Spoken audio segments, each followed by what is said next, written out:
got out of the captain which is great. So, but that doesn't prepare you to manage the largest that one right there,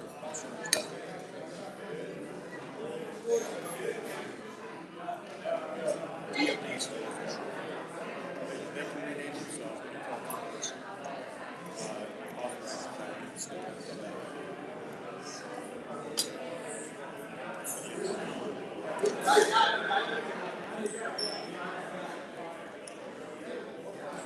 there's part of me that's happy about some changes. Some of them need to be.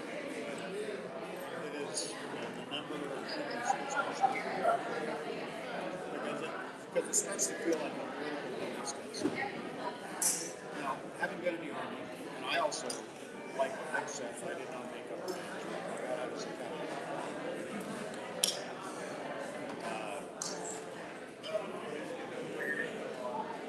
Once you are promoted past colonel,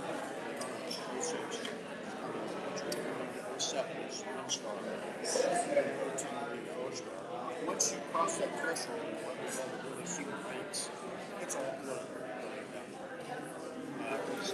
People say, well, he was just promoted to 1 star a year ago, and now he's a 4-star. And because there's no rhyme or reason to promotion, you should get to that.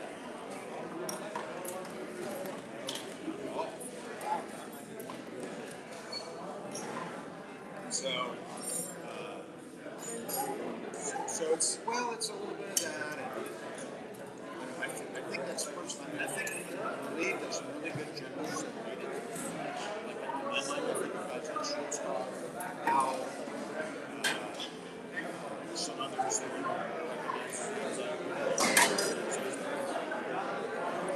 but then there's also others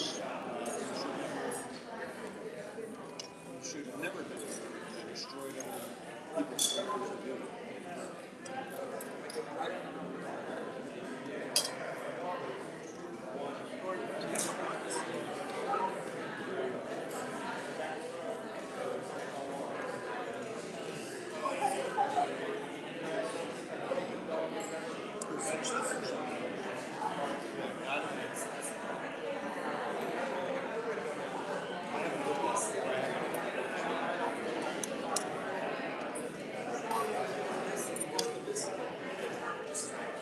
So that would come under what we call strong power. Like you have, Jim talked about Vietnam, and then go for that you first go for. There are people who pretended to be Vietnam veterans, who pretended to be military veterans, and I can spot them instantly. Because if you know, you know. You say, well, that's interesting. You're in Vietnam. What you do? Where? What years? What did you do? And the story falls apart. Anyone who's in Vietnam knows exactly where they were. They probably know where exactly every other American was when they were there. They talk about it a lot more. But, yeah.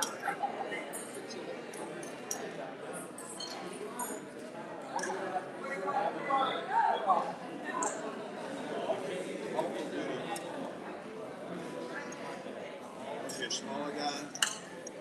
What now?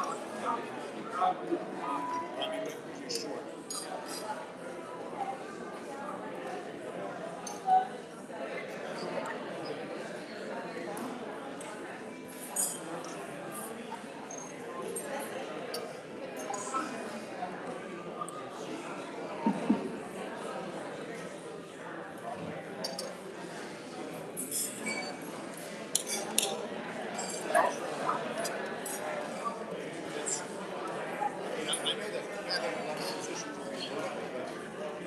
Why do you have to have the need to continually praise the president? If you've never done this before, we're the best ever, blah, blah, blah. So everything that's come before you then is just wrong. And being combative with the press, I think that's above the opposite Secretary of Defense. just say, well, I disagree with you, and let's move on to the next question. Because I think that there should be a certain decorum. You don't have to agree with the person.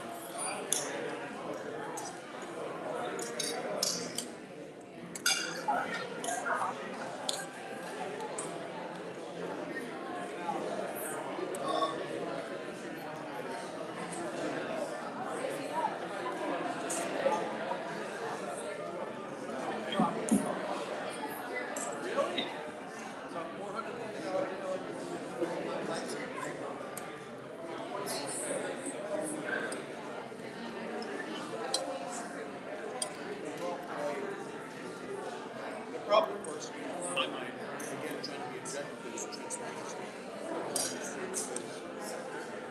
You make a case, you describe it logically, in a non-partisan way. I think that would be received so much better. You could win people over. That's not the case.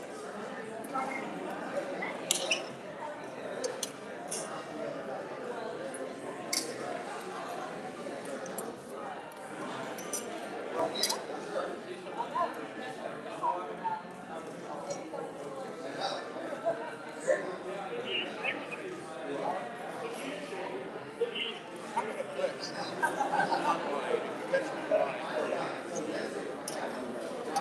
How about that?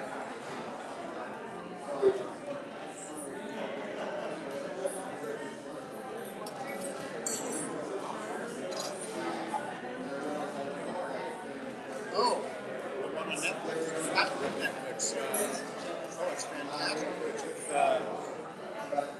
yeah, I've seen it before and I started watching it again, but then I got distracted. Yeah, that's fantastic.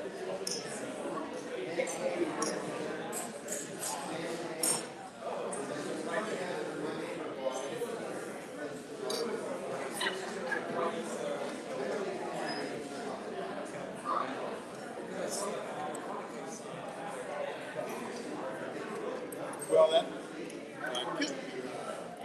actually was a great essay on legitimacy in one of his books. I think it's taken on diplomacy course. That his book I would have recommended it. It's called World Order. It's over now. It's published in 2014. But there's a good. I don't remember exactly what it's happening. Blending legitimacy and power has always been a very difficult thing for historical powers. Because when we say, okay, the U.S. is a powerful country, but is it legitimate? Meaning in the sense that, is it agreed to by the people, elected a government, free and fair elections, so it provides that power legitimately to the rule, rather than a king or a czar who took power and speaks for the country. So, Kissinger does a good job in an essay in that book. He's still a great read. Even if you don't like Kissinger, and I know a lot of people don't like legitimate people, but he's a very smart guy, fantastic writer. This one isn't. I don't know when to read it. It's like this. Probably not in a couple of nights. You can read a chapter a day or half a chapter a day. You got to read a couple of weeks. You buy it online.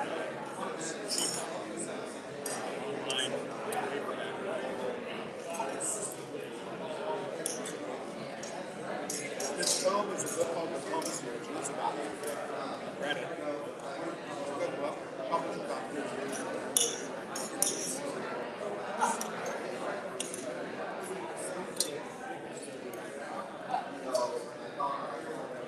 I think you can, but it's just a question of you can.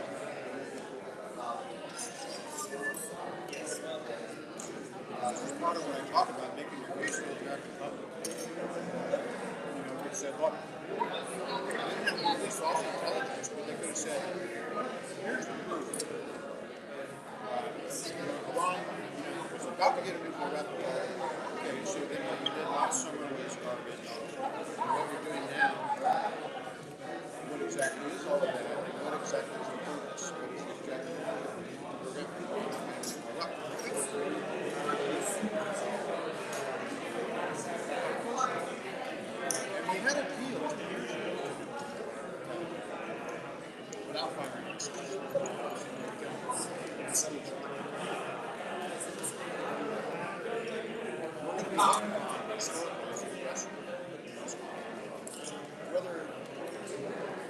Everyone wants to be around me.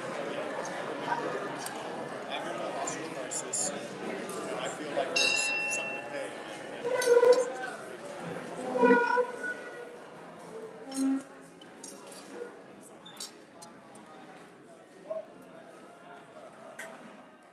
Welcome to Rotary today.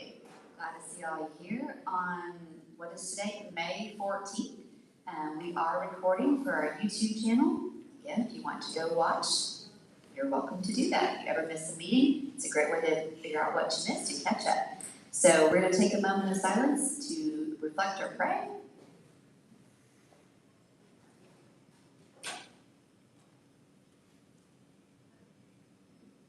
Okay, our flag salute today is by Millie Eubanks, and our four-way test is by Julia Barnes, and they are working on getting their blue badge, so this is their first time to lead, I believe.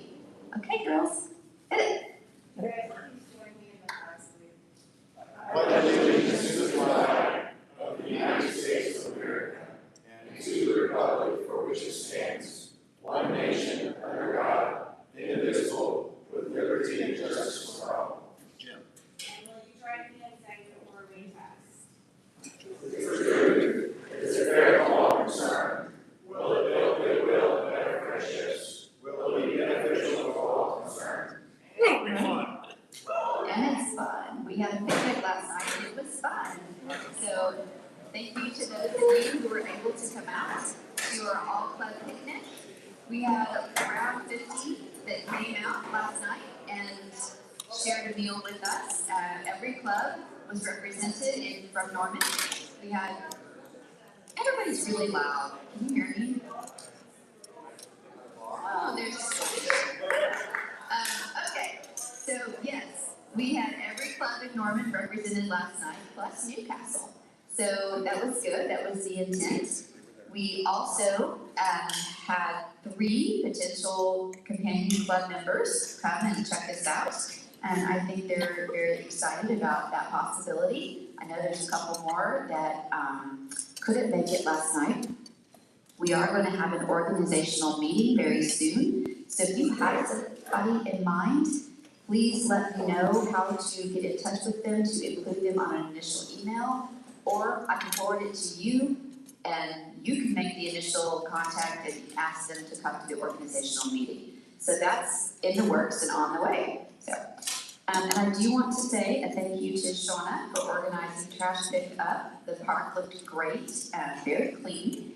And thank you to those who were able to come out and pick up trash. Okay. Lynn, do you have an announcement you would like to make? Thank you. Apropos of our speaker last week, Dr. Cookson, I have some information called the Vanguard Study, which is being offered through OU Health. And this is a blood test testing for multi-cancer detection. This is a trial that's being offered through OU Health, and they're looking for participants to be a part of this trial. So if you are interested, I have this flyer that's out on the table, and you can scan the QR code. It is a matter of completing the questionnaire and then also doing a blood test. This is done up at the Harold Ham Center. I did it on Monday. It took about 45 minutes. You are then assigned to one of 3 groups. And this blood test, if you are selected for one of the groups, will test for multiple types of cancer.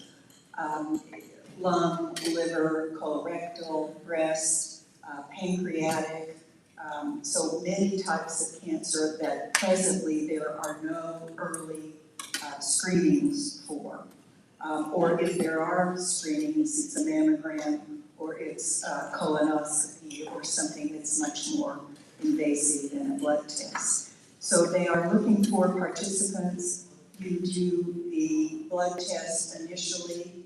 You will find out what group you are in immediately. They will do the blood test, and in 4 weeks, if you are one of the participants in one of the groups that will get the actual test, not the control group, then you will get results in 4 weeks. So be prepared that you might get some meaningful results.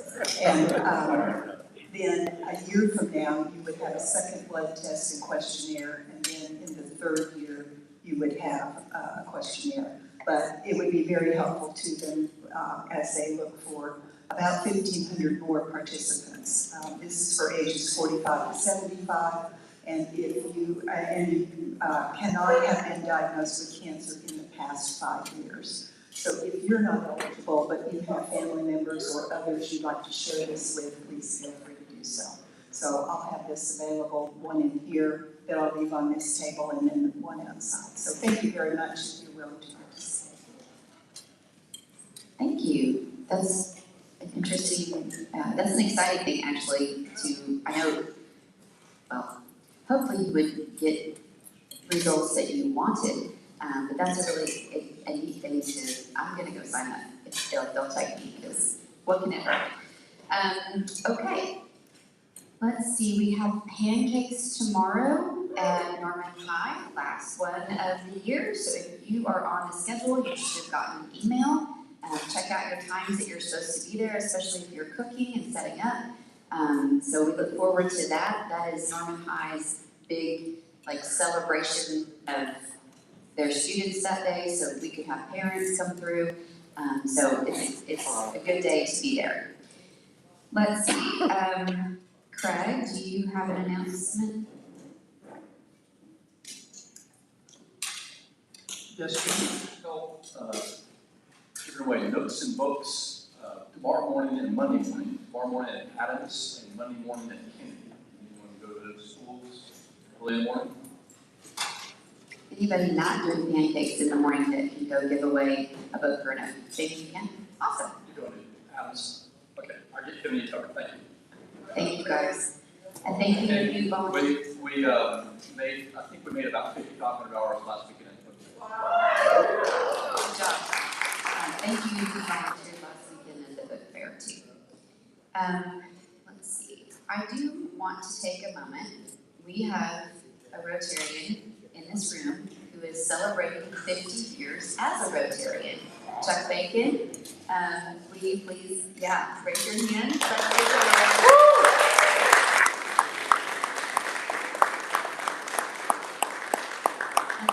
That's a really great milestone. Thank you for being a Rotarian for that long. Is there anybody else in the room who can match that? Okay. All right. Well, you win the prize for today, Chuck. Thank you. Okay. Did I miss any announcements? We have one visitor that we need to introduce. Okay.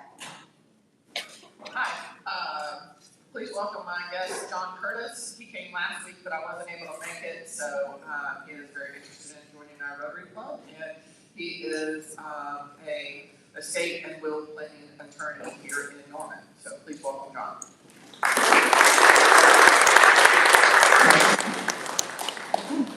Well, it is time to turn oh, yes. I was just informed before I came over here that Joe Foot, that I don't believe is here today, is going to be inducted into the Oklahoma Higher Education Hall of Fame late in November. Phil Moss just informed me. Congratulations, Joe. And you know, Joe, well deserved. The other thing I would ask, if you have been a Rotary reader this year, will you find it time to chat with me about your experience? I would like to know how it went, what you learned, what we can do differently, that kind of thing, because I would like to see that program continue next year. But let's talk about it. I know Joe sent me pictures yesterday were absolutely adorable of him being a Rotary reader. So if you have those experiences, please do come talk to me about it. I would like an update. So, okay, I'm going to turn the mic over to Donita Dixon, who is going to introduce our speaker.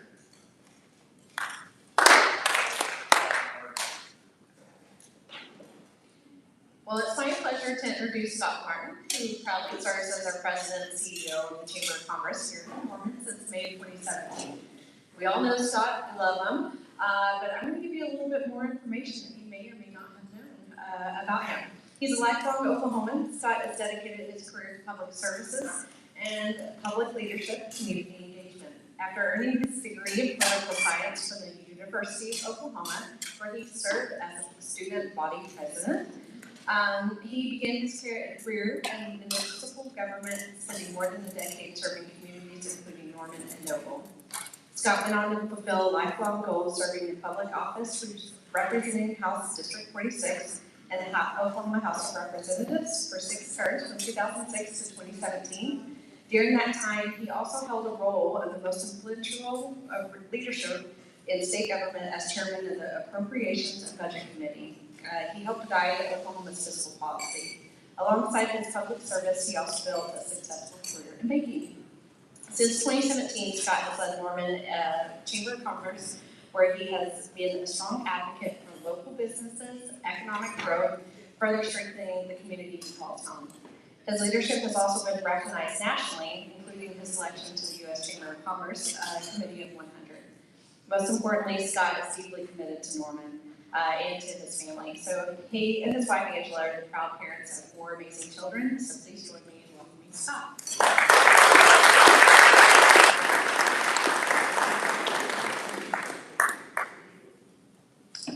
That wasn't more than what I had sent over, so I appreciate that. I was trying.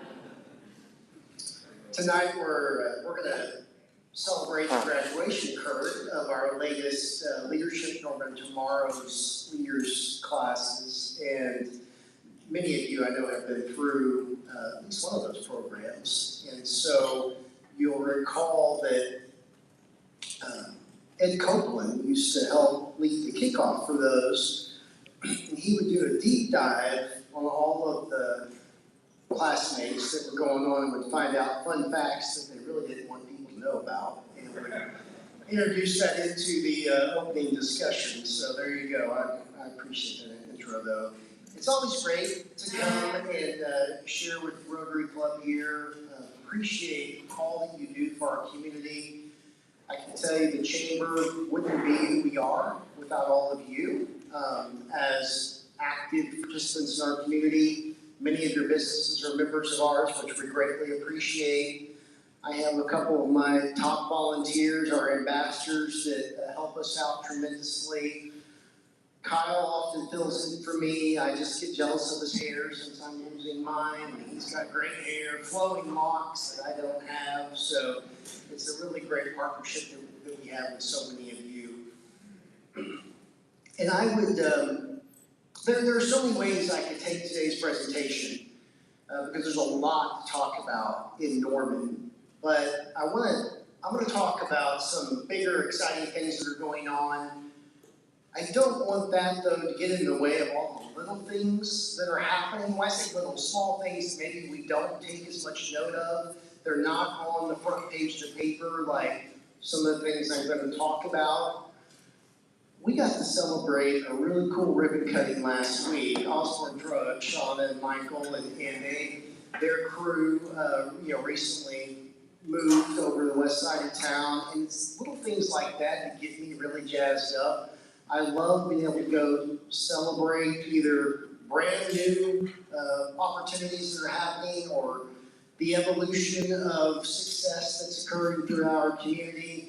We did a ribbon cutting not long ago at a car wash around the corner, and it was the first time we did ribbon cutting actually in the drive-through car wash. That was fun. So it's just things like that there's a ton of really great things happening all the time, all over Norman.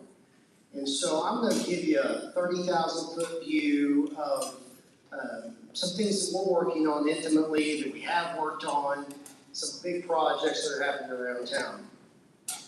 So people always ask me, well, how do you describe the work of the Chamber? And I like to talk about it as the two sides of the same coin.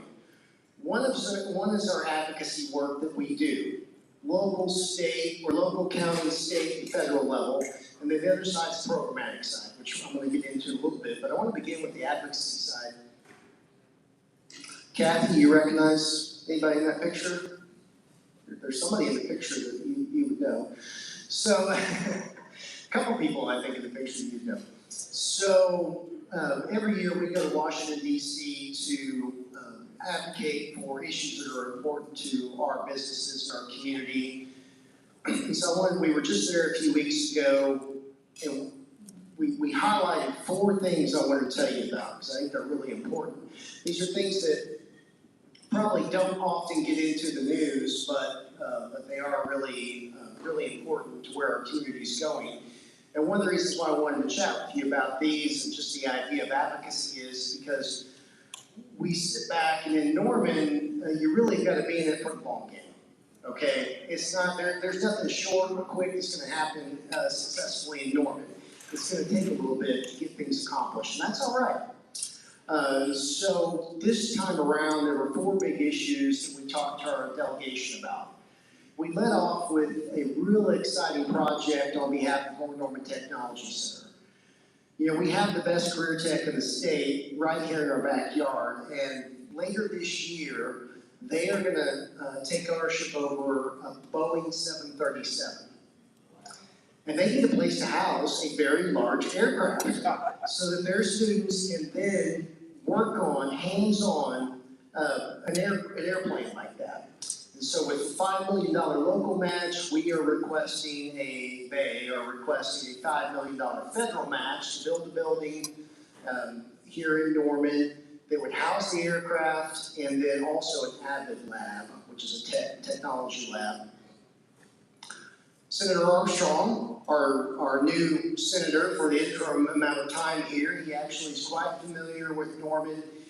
Before being appointed to the U.S. Senate, he chaired the OU Foundation Board, so he's quite familiar with our community.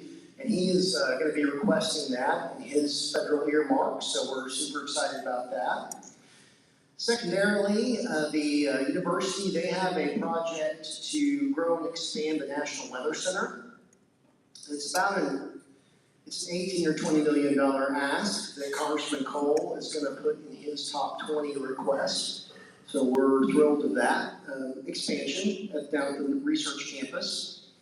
Thirdly, the county has a project, it's another 18 or 20 million, I can't remember which is which, but it's essentially improving the intersection of Rock Creek and I-35.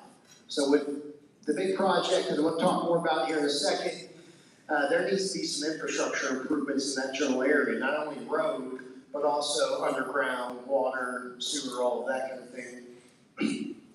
Again, Congressman Cole is putting that in his request. And then lastly, the city of Norman, one project that we highlighted for them was a $15 million request to improve their wastewater system, or wastewater treatment plant.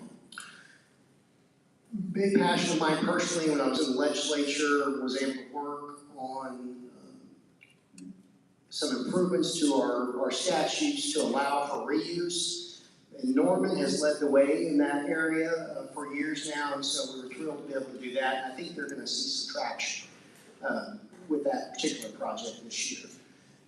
This fly-in that you see the pictures of, we invited our friends from South Oklahoma City and also the Moore Chambers to join us. So they were with us this year.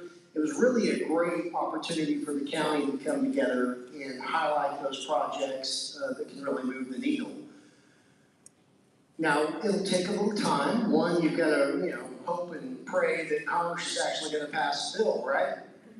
Well, over the years, and I've been in this role now, it'll be 9 years in June, and I think 8 of those 9 years, 36th Avenue Northwest was our lead project that we just pushed and pushed and pushed. The city finally got the $35 million. I think about $25 million. The rest of it's going to come from the OTA. But we finally got that project funded this year. Another project that we've advocated for strongly over the years has been the expansion of Max Westheimer Airport. And if you drive by there, you're going to see a new tower that's nearly completed. There's new hangars that are going to be built. Of course, the runway project, the lengthening and thickening of the main runway will take place. I think the total improvements to the airport are around $150 million. So those are projects that we've advocated for in the past. It's just taken a little bit of time to get us to where we're at today. So I wanted to bring that up, that we understand that we're not gonna be able to fly up to DC on one trip and get something funded and done immediately. It takes a little bit of time and commitment, but we're there. And we're doing this kind of thing regularly, all the time. Locally, we go to the state capitol when there's issues that come up. Clearly, we're regularly interacting with our city council members, because those are the ones that impact all of us on a daily basis. So anyway, just wanted to kind of highlight the advocacy side of things. And then get into things that are happening around Norman. Now, I stole a good chunk of these slides from a recent presentation that Sarah Kaplan and Sean Rieger made to our membership a few weeks ago. And so I'm going to go through some of these slides to talk about not only projects that have occurred recently, that are underway, or that are forecasted to happen. So these were kind of the top 10 largest projects that occurred in Norman last year. The Crimson Flats project is a city affordable housing project on East Imhoff, not far from Hitachi. Of course, Hobby Lobby opened up not long ago, earlier this year. Norman Urology. Rigid Automation is a project that I know if you've driven past it, it's just north of Highway 9 off of 24th Street Southeast. You might wonder what that is, but that's a new business that's opened up. A couple of multifamily projects on West Lynn and Boyd Street. County Fairgrounds is now open, and Variety Care, I just drove past it yesterday, nearly a $10 million project that is closed. Looks like it's not too far. I would suspect it would be finished later this year. Been asked the last few years about the project near former Journey Church, now the Center for Arts and Learning, right north of Tecumseh. But that's the Veterans Affairs Building, that $10.5 million project. And then the largest project kind of on the top 10 list, which I know is not opened or anything like that, it's not that far along, but was approved last year, is the new Target. And I'll talk a little bit, you're going to see a diagram of it here in a little bit, but there's not been a Target built in Oklahoma since 2012. So we're getting the most recent, newest Target in the state on the southeast side of town.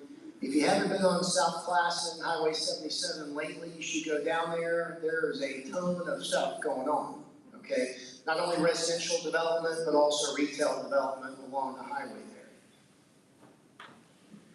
there. Okay, so it's probably, you may have a hard time seeing this, but this is a list that's really reflective of growth happening and development happening all around town. I get, I hear the criticism all the time that there's just things happening in one part of town, and that's just simply not true. There is business and growth and development occurring all over town. And so you see a list of things there on your left of downtown, new restaurants that have opened up downtown, things that are coming. Sidecar and Scratch is not far from opening. That building's about done. The Donuttery is another one that hopefully will be opening soon in that same location. You have the east side of town, South Classen, a myriad of different restaurants that have opened up. You see the Target also. Then the west side, I can barely see as I get older. Sorry, I'm having a hard time reading. So on the west side, more restaurants and stores have opened up. Of course, University North Park, there's been a ton of growth and development there in the last few years. Most recently, PF Chang's has just opened. There's a Shake Shack that is, the ground is being cleared for that, right out front of the YFAC. If you drive by what used to be Logan's Steakhouse, and you see the big green line around that building, that is the Green Turtle. It's a sports bar, I think, from Baltimore, I believe, that is coming. I think it'll be opening up relatively soon. The proposed Chick-fil-A that you see up there is right across the street from the Shake Shack that'll be going up there, kind of on the north side of UNP. Main Street, there's been a lot happening. Most of that is already opened. The Quick Trip that has been planned and approved right on Main Street before you get to I-35. I don't know the timeline on that, but it's been approved to happen. Then you see a short list on Lindsay Street, and of course things on Campus Corner that are happening. So, the city of Norman recently, last year, they adopted a new land use plan. The land use plan, as we got going in that process, they quickly had to establish how is Norman going to grow? What do we anticipate our population is going to be 10 years from now, 20 years from now, 30 years from now? And so the committee, which Dan and I had the privilege of kind of being ex officio members on, got together and chewed on what should we reasonably expect in population growth. So I came to Norman in 1991, and so this bottom left square here represents growth over decade by decade. And so in 1990, we were sitting at about 80,000 people. Today, we're really at roughly 135,000 people. So from 1990 to where we're at today, we've grown in the mid, 47,000 individuals. You can see from the 60s and 70s, our population really has leveled off at about 1.5% a year, a decade growth. And so the committee, they took that percentage, and so they based their numbers and the average growth rate at 1.5%. And so based on that simple math, we are anticipated by 2045 to be at 185,000, almost 186,000 in population. Okay, so that's where that number came from. It's not, I don't think that it was unreasonable. It's right in line with where we've been in Norman for a very, very long time now. So then how do we meet that standard expectation when it comes to housing growth? Because we're not, we haven't really been on track even before this plan was updated. We haven't been building enough homes to meet the anticipated growth from the last land use plan that was adopted a little while back. So as you can see, to meet that population growth, it's anticipated that in the next 20 years, we're going to need over 23,000 new units. That's over 1,100 new units a year being built. Now, from 2000 to 2025, so in a 25-year period, we've only met that number really 3 or 4 times. And you can see that by that red bar above me. So we have some opportunities there to see some growth, and I'm going to talk a little bit about that, because to the council's credit, they have been approving a lot of housing projects. So I'm going to go through some of those now. So this is an infill project on 36th Avenue Northwest. I think you all will recognize this area. This is a mixed-use development with over 220 dwelling units. And this will be behind the existing businesses that are there that front 36th Avenue.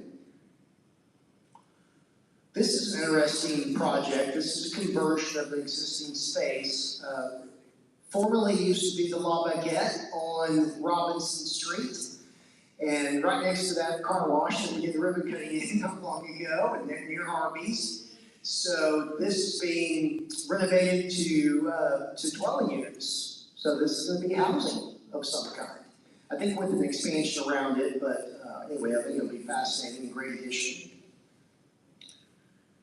Bobmore Farms, this is just north of Lindsay Street, so the idyllic country drive from Ed Noble over to 36 along Lindsay Street, where the white picket fence is. This is on the north side of that, and when this was first proposed, it was really going to be a mixed-use project, But when the council recently approved this, it was all residential units, so over 800 units. So this is south of Sam's on the backside of Edinburgh Parkway. Is that single or multi? Multifamily. This is another project, Liz, you may, I think this may be Richards. No? No, okay. Okay. You put your rubber stamp on all these, so you know. So this is just a little bit northeast of Norman North High School. So another 360 units. I think mainly multifamily. I think there's some senior living mixed in here also. So this will be an exciting development around the lakes or the pond that's there. There'll be trails around that, which is great. The Noun Hotel. So hopefully you give Dan a chance to talk occasionally. He needs to give a presentation every year, talk about the exciting things that Business Norman's doing. But while sales tax in Norman has been relatively flat outside of a few upticks, which December and this last sales tax report we got was really good. It's been relatively flat. Conversely to that though, hotel motel tax has been rising for over a year now. We're seeing double-digit growth, which is just fantastic. The Visit Norman crew and others are doing a great job to drive attraction here to our community. But facilities like the Noun Hotel has been a real jewel for Norman. You know, when it was built a few years ago, it took a little bit for them to really get going, but now they are just taking away at full steam.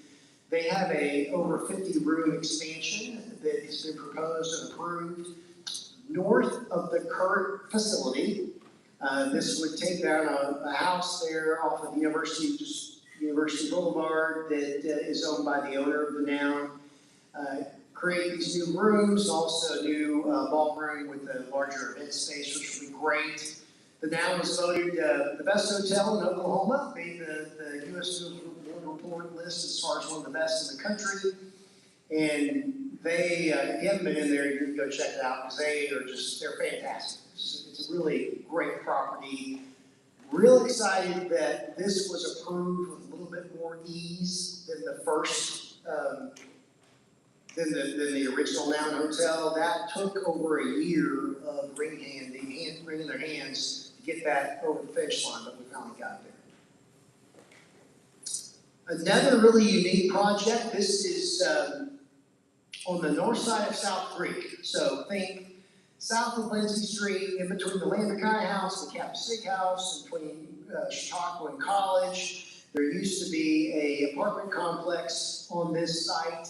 These are going to be micro units, less than 700 square feet a unit. So micro is micro. That is very small, but 57 units, certainly tailored for students.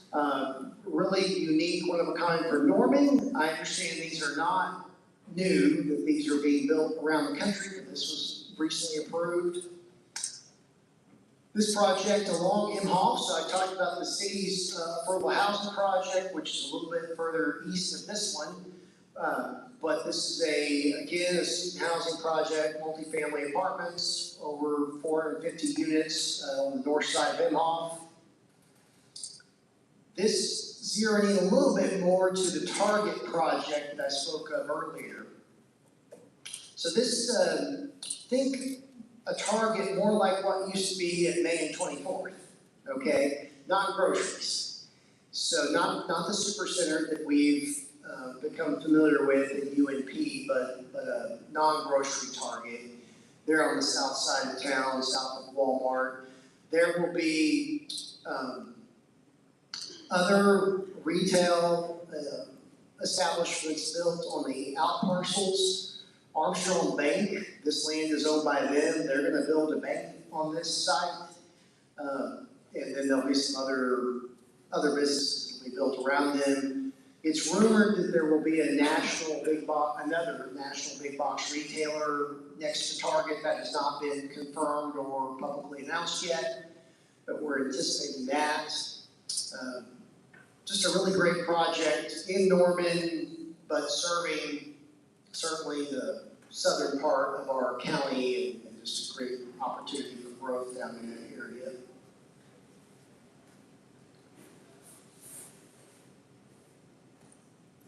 So we did the ribbon cutting for the PF Change not long ago, and if you drive from PF Change to Hobby Lobby and Mardell, you're seeing now dirt that's being cleared between those two buildings. And so what you see on the rendering here are two strips of retail establishments that's been proposed to kind of fill in that area between the PF Change and the Hobby Lobby Mardell shopping center.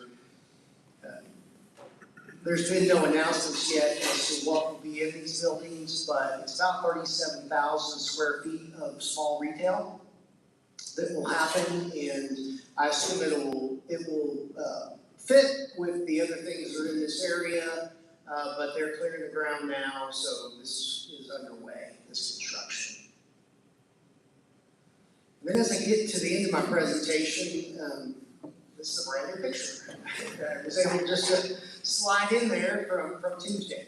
So the Rock Creek Entertainment District, lots of discussion I know about this particular project. This is a mixed-use entertainment district proposed between Rock Creek and Tecumseh. This particular project would be anchored by a new 9,000 seat arena that will be anchored by OU men's and women's basketball and women's gymnastics from OU. That arena will also have a large parking garage nearby. There'll be well, let's get past the smiling faces there. This one. Better description of the project. So the red boxes there are what's kind of the Festival Street. This is about 145,000 square feet of retail and restaurants. And for perspective, the Super Target down the street is 175,000 square feet. So there's less retail in this footprint than in one Super Target.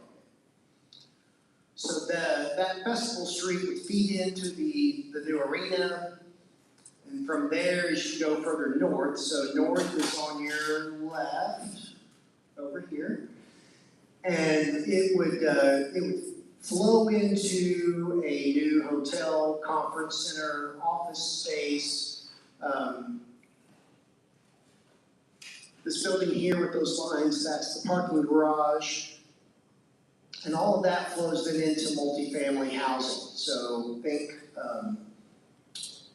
upscale or workforce apartments, not student housing, not student apartments. There is still proposed single-family housing. I would say more like zero lot line brownstones or condominium kind of projects that is up here in the light yellow. So it's certainly nothing like we have today, and in a fabulous area. The rendering that you see, that you've seen a lot, probably on TV or in the newspaper of the arena, is just a rendering. The county trust authority that's been created, they're going to pick a design, build, operator group that will be putting the final pencil to paper. And then I'm going to end with this. So I want you to think about this and kind of soak it in a little bit. Here we are, a city, third largest city in the state, 135,000 people. And these are some of the bigger projects that are either underway or on the near horizon. So I mentioned 3670 Northwest, that's a $39 million project. More Norman Tech, their bonds that were approved last year, $90 million. The most recent Norman Public Schools bond election, $350. One Transit, that would be a good speaker, by the way, if you haven't had Governor Henry come and talk. Has he been here recently? Okay. You'd have Governor Henry come chat about transit, the rail, commuter rail. So this number is probably 6 or 7 years old. it's just the line from Norman to Oklahoma City. Then you've got the Entertainment District Civilian, OU construction that's going on right now, and proposed is over $2 billion in the turnpike. So nearly $8 billion in the next decade of construction. This is just construction projects, not the operation of these facilities. Not to mention Lake Thunderbird, the RV park down in the southeast side of town, Norman Forward 2 that'll be proposed next year, which is going to be between $200 or $300 million. So there is a lot going on. For a town our size, this is amazing.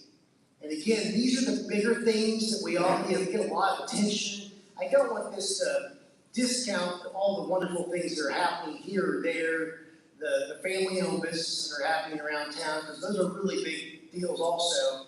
But for a town our size to be able to do this, it's unfathomable. And we are at a really unique moment in Norman's history that we're all playing a part of. And we get to be here during this exciting time. We'll see how all these things play out, so I would just say buckle in. It's going to be fun to see how all this happens, but the Chamber's really excited and proud to be at the table on many of these projects, to talk about them and be a part of it. Thank you for giving me the chance to come share. I think I've run out of time for questions, but I will be around, or I'm happy to do questions now or later on. All stick around. Yes. Liz, thank you very much. Appreciate